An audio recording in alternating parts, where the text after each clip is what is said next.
మోడీ ఒక్కటి మాత్రం సాధించాడు. ఏంటయ్యా అంటే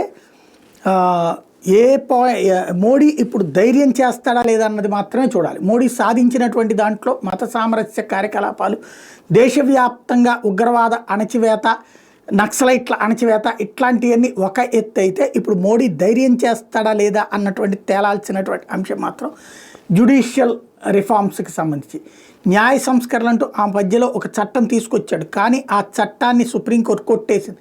బట్ మళ్ళీ పార్లమెంట్ కనుక అదే చట్టాన్ని ఇంకొకసారి చేసి రాష్ట్రపతికి పంపించి రాష్ట్రపతి ఆమోద ముద్ర వేస్తే ఇక సుప్రీంకోర్టు చేయడానికి ఏమీ లేదు. రాజ్యాంగ ధర్మాసనం అయినా సరే ఏమీ చేయడానికి వీలుండదు.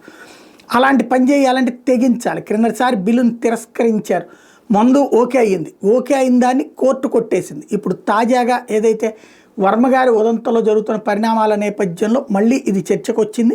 ఎన్జేసీ గురించి చర్చ కూడా వచ్చింది. ఏం జరుగుతుందనేది చూడాలి.